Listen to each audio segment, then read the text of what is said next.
Hi, my name is called BR and let's start with RimWorld. This game is always in the top 10 by rating among the best Steam games of all time. That is pretty high, probably even higher than Seth Rogen and Snoop Dogg combined. No, I'm kidding, that is not possible. RimWorld is a sci-fi colony sim driven by an intelligent AI storyteller. Inspired by Dwarf Fortress, Firefly and Dune, RimWorld is designed to co-author tragic, twisted and triumphant stories about imprisoned pirates, desperate colonists, starvation and survival. It works by controlling the random events that the world throws at you. Every thunderstorm, pirate raid and traveling salesman is a card dealt into your story by the AI storyteller. There are several storytellers to choose from. Randy Random does crazy stuff, Cassandra Classic goes for rising tension, and Phoebe Chillax likes to relax. I won't tell you what Tim Penison does. No. You begin with 3 survivors of a shipwreck on a distant world, and then your story begins. You will have to manage colonists' moods, needs, wounds, illnesses, and addictions. The game is not only huge, it's massive. Like, you know, your mama. Oxygen not included. Here you'll find that scarcities of oxygen, warmth and everything else are constant threats to your colony's survival. You will guide colonists through the perils of subterranean asteroid living and watch as their population grows until they are not simply surviving but thriving. You know, like Bear Grylls in nature, except here you don't need to drink your own piss. Though you can do that if you want in real life, I'm not judging you. So here, just like in Dungeon Manager games, everything in your space colony is under your control. From excavation to resource allocation right down to plumbing and power systems. Resources will begin depleting with your first breath, so be sure to dig fast if you want to live. Your inhabitants each have different and potentially destructive ways of reacting to stress, so be sure to always keep them happy, whatever the cost, or they will all go amok and you will have to start over again. Cult of the Lamb. This is a base-building roguelite adventure game where you play as a lamb. But instead of grazing grass all day and looking puffy and cute, you're gonna start your own cult. You will have to collect resources to build new structures, and of course you will have to perform dark rituals. But in this randomly generated world you are not the only one having a cult, so you naturally will have to destroy other cult leaders in order to gain more influence over your mindless slaves. The art is cool, the music is great, and you will find a variety of activities to do with a simple poop. What's not to love? People on Steam are saying that this game might become repetitive, but it has very positive reviews from over 40,000 players. Prison Architect. Welcome to the prison. And not a prison of your mind you're living in right now, but a real one. Well, real is a relative term here. The game works somehow similar like any Dungeon Manager game. Well, more like literally the same. Except your inmates do not have as much of free will here, if you know what I mean. Anyway, here you will build an amazing maximum security prison where you can be a sadistic tyrant and torture your inmates. Or, I don't know, Norwegian prison where inmates live better than people in freedom in most of the countries. I just saw on TV one documentary and their prisoners had better TVs and furniture than I do at my home. So, you know, you can help me out by supporting me on Patreon or joining here on YouTube. By the way, did you know that Prison Architect has a 3D mode as well? This is not a mod or something, you can turn it on or off anytime you want. Just don't drop the soap. Timberborn. Humans are long gone, our place is taken by beavers and you are in charge of them. So the question is, will your society of lumberpunk beavers do any better? And I mean real beavers, I'm not talking about the beaver of your imaginary girlfriend this time. Although I'm not gonna lie, a society of these would be quite interesting. Anyway, Timberborn is a city building game featuring modular vertical architecture and water control mechanics. But be aware, the game contains high amounts of wood. So he will control smart beavers and pursue the glory of civilization. Well, these beavers will be as smart as you, so it might very well be that they are already doomed. Kingdoms and Castles.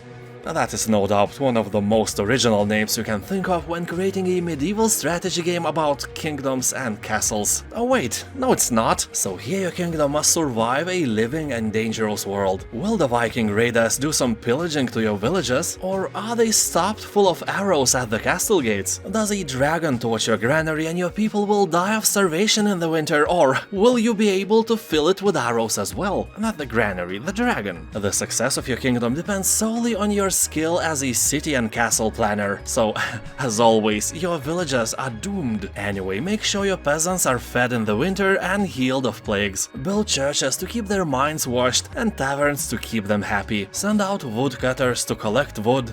Set up stone quarries to build your castles and farm the land efficiently so your town can grow and thrive. Also, in case of fire, your townsfolk can efficiently pee on it. Frostpunk.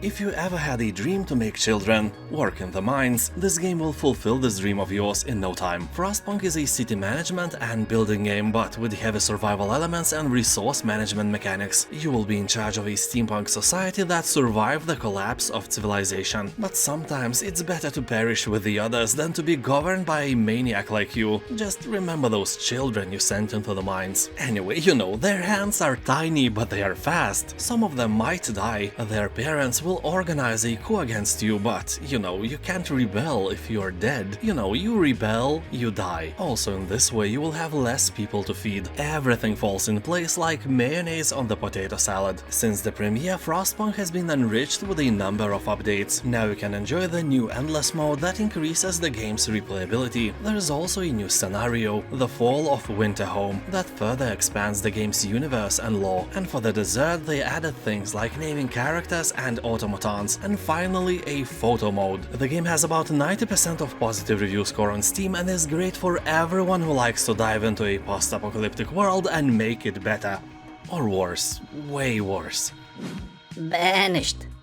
In this city-building strategy game, you control a group of exiled travelers who decide to restart their lives in a new land. They have only the clothes on their backs and a cart filled with supplies from their homeland. The townspeople of Banished are your most important resource. They are born, they grow older, go to work, have children of their own, and eventually they die. Keeping them healthy, happy, and well-fed is essential for your town to grow. Although building new homes is not enough. There must be enough people to move in and have families of their own. Game is quite relaxing, so if you are tired of battles, or let's be fair, battles are not your strongest side, Banished may be the game of your choice. Beautiful landscapes, season cycle, calm music, several boxes of beer, and a huge bowl of potato salad is everything one can need to chill for a few days. Colony Survival. This is a first-person strategy game where you will build your own colony. You will command guards, farmers, miners and other colonists, and also you will have to defend your colony against the horde of monsters that attack every night. Well, we all have heard that somewhere. Not once, not twice, not... you get the point. Anyway, that is a cool mechanic, and instead of whining that we get more of the same, let's enjoy the fact that nobody has put a patent on it. Yeah, suddenly not that bad, huh? Anyway, here both colonists and monsters can find their way in your world. You will build bridges, stairs, tunnels, and so on, to make sure your colonists get where they want to go, and prevent the path for monsters. Fun thing is, the more colonists you have, the more monsters you will have to face, so build walls, dig moats, and construct forts to deal with the increasing threat. Well, you get the point. Keep your ever-growing, glorious Coldbeeristan safe and sound, and slay all the baddies. Surviving Mars. Most of us can barely survive casual Monday, so this task is for the bravest. So here the time has come to stake your claim on the Red Planet and build the first functioning human colonies on Mars. Mars. Oh, shut up. All you need are supplies, oxygen, decades of training, expertise in taming the ostriches, experience with sandstorms, a lot of patience, and 2 bowls of potato salad. Because building a colony on a distant planet is not a task for losers. And you know what losers hate? That's right, losers hate well-made potato salad. It's common knowledge, you don't need any proof for that. What I like about this game is aesthetics. Although this is obviously a future of humanity, a wet dream of Elmo, it is also somehow in the past. It has a vibe of 1960s and unique retro-futuristic architecture. Basically what we would have now if we invented space travel about 100 years earlier. Although be warned that this cheap game is also a gateway game for spending more money on DLCs. Against the Storm.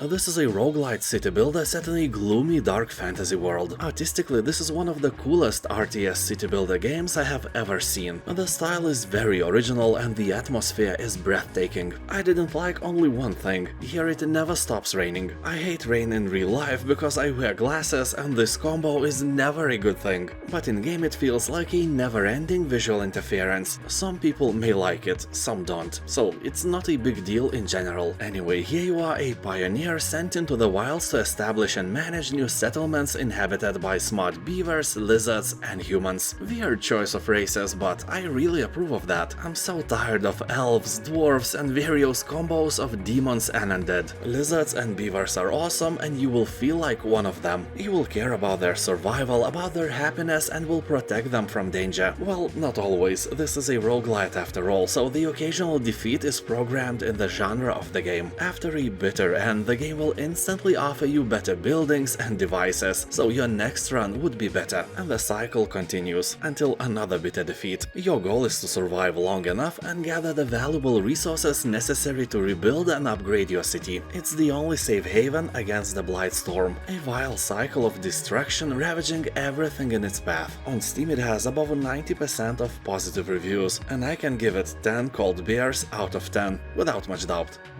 Stranded: Alien Dawn. This is a planet survival sim placing the fate of a small maroon group in your hands. You'll forge your story as you make vital decisions to protect your survivors from thirst, starvation, disease, extreme weather and so on. You will plant, grow, harvest and hunt down food, provide heat, light, devices for relaxation and more to keep survivors on top of their game, ready to face the next challenge. Stockpile useful resources and salvage material from fallen space debris. Also research technologies to expand your horizons. You will rise from basic camps to fortified bases, create a stronghold to defend the survivors from attacks by alien creatures. This deadly alien world is home for various scary monsters, although not as scary as your ex-mother-in-law. People are saying that the game will keep you intrigued for hours, and no two scenarios are ever the same. Going medieval. Stake your claim in this colony-building sim and survive a turbulent medieval age where almost everyone has died from plague. He will construct a huge fortress in a land reclaimed by wilderness, defend against raids and keep your villagers happy as their personalities are shaped by the world around them. While keeping in mind all that plague and also occasional pillaging, keeping villagers happy might be a harder thing than, getting drunk from non-alcoholic beer. Keep in mind that the game is very similar to RimWorld. People on Steam are calling it RimWorld Elite or Medieval RimWorld, but don't be scared, these are positive comments, meaning that if you like the famous game, you will probably like Going Medieval as well. The game is in early access, so don't expect miracles, although it has a very positive review score on Steam, so it is in a good shape already. Laysara: Summit Kingdom. It is a real-time strategy city builder colony sim with pause, meaning that you can issue commands while eating delicious potato salad without any stress. So here during a campaign or sandbox playthrough, you will establish multiple towns, each on a unique mountain with its own traits. Each mountain also comes with a new set of challenges. They differ in shapes, vegetation zone layouts, resource availability and weather conditions. One of the ever-present dangers you will have to deal with are mighty avalanches. You can't stop them, obviously, but you can take precautions and be prepared. Afforest the key areas to create natural barriers, build artificial ones to redirect rushing masses of snow, or trigger the avalanche early while it's still manageable. That is a really dangerous activity and it will put you on your toes. So when I said that you can play it without any stress, I lied. New cycle. Here, after an apocalyptic series of solar flares, human society has been thrown into chaos. You will have to establish a settlement and develop it all the way from humble beginnings to industrial metropolis. In other words, you are responsible for bringing civilization back and not letting smart beavers take control of the earth. Don't worry, that is another game, no beavers here. If you manage to achieve success, that is. The game will challenge you with sandstorms, shortages, wildfires and other disasters, so be prepared and always ready to act quickly if you want your puny village to grow into a glorious cold Bearistan. Although nature is not your only enemy here. Refugee crisis, unrest, disease outbreaks, this list of what can go wrong is very long. So there is a huge chance that you will fail miserably. Terrible fate awaits you, doom and gloom and other scary words. Manor Lords.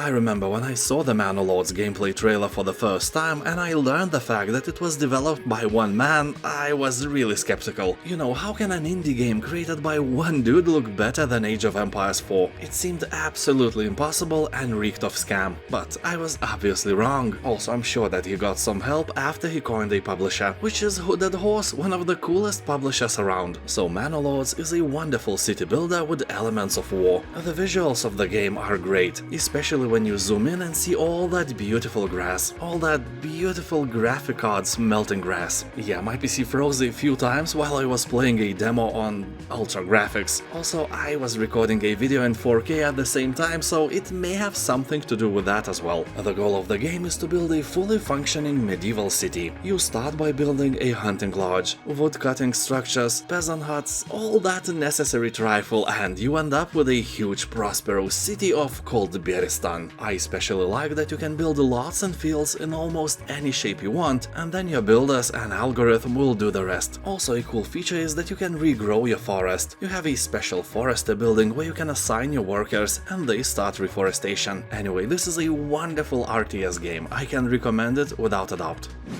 CryoFall.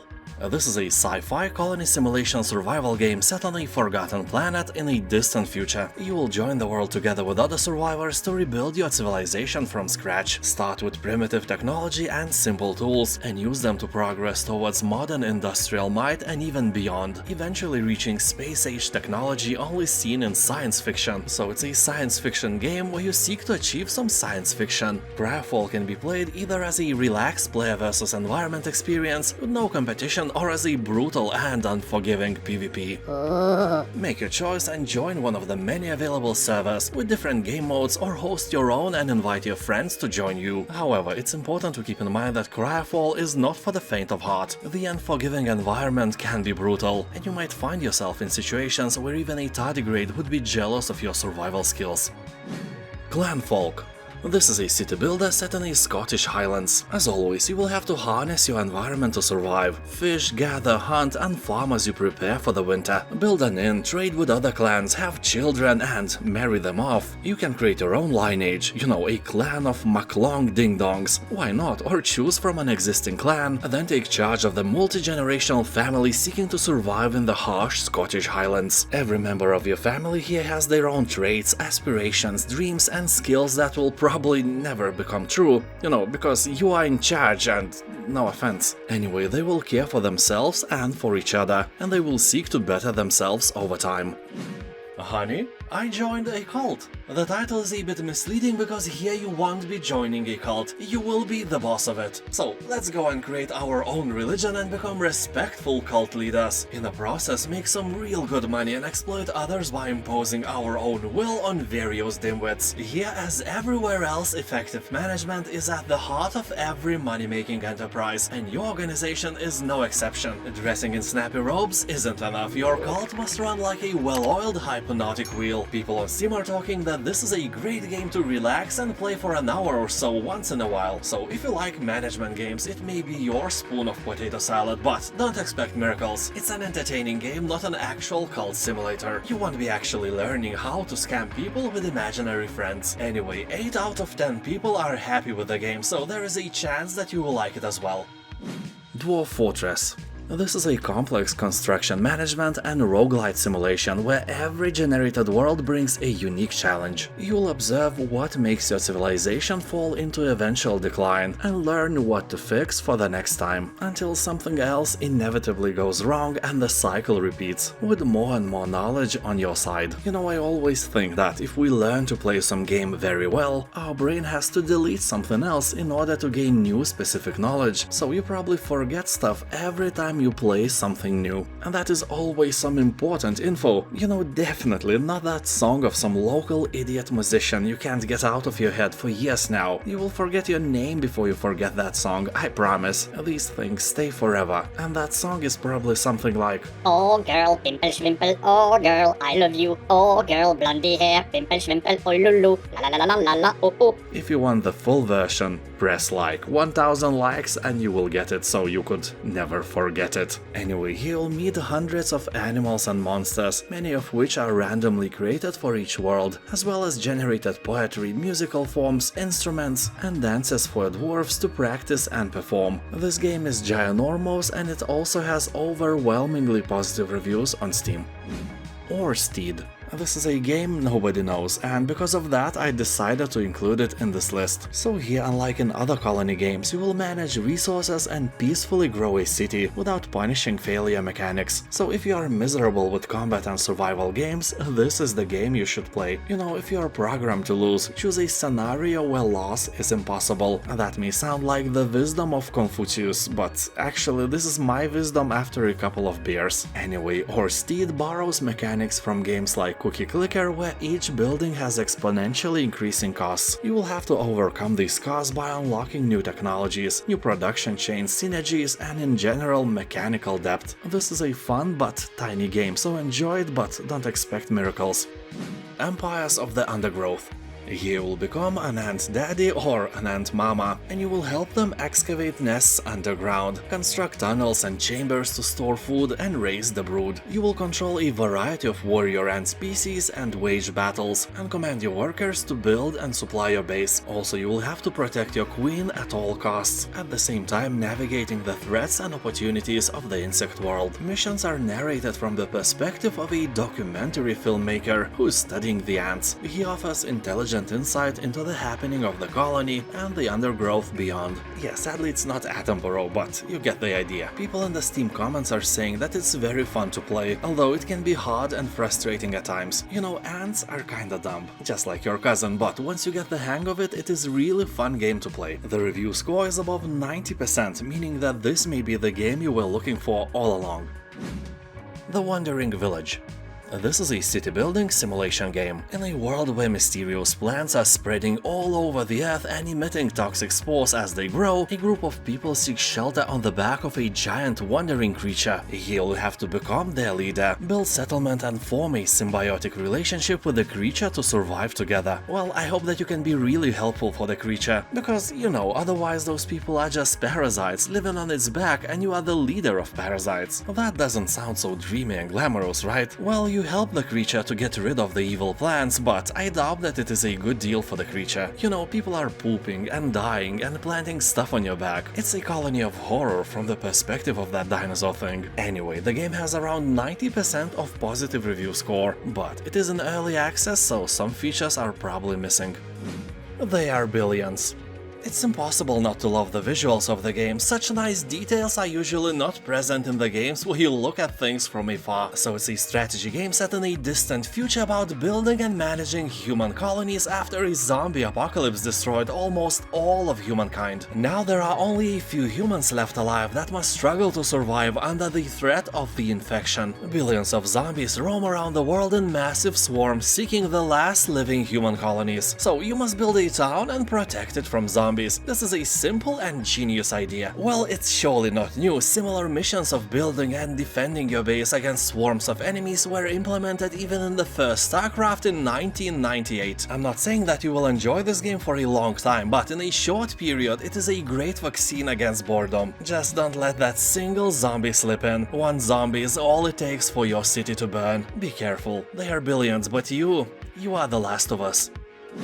Farthest Frontier. This is a city builder survival colony sim from the creators of Grim Dawn. So here, as always, you'll have to protect and guide your small band of settlers to forge a glorious cold Beeristan from untamed wilderness at the edge of the known world. You'll harvest raw materials, hunt, fish and farm to sustain your advancing town. Also produce crafted items for villagers to trade, consume, equip and fight with as you battle for your survival against the elements and outside threats. The game will also test your management side. Here you'll harvest 14 different materials, grow 17 types of food, and construct 50 types of buildings. An overkill? I don't know, it seems so, but the review score on Steam is very positive, so who am I to judge? Oh girl, pimple schwimple, oh girl, I love you. Oh girl, blondie hair, pimple schwimple, oh lulu, la la la la la la, oh oh. And now thank you for watching, have a nice day, and I'll see you next time. Bye.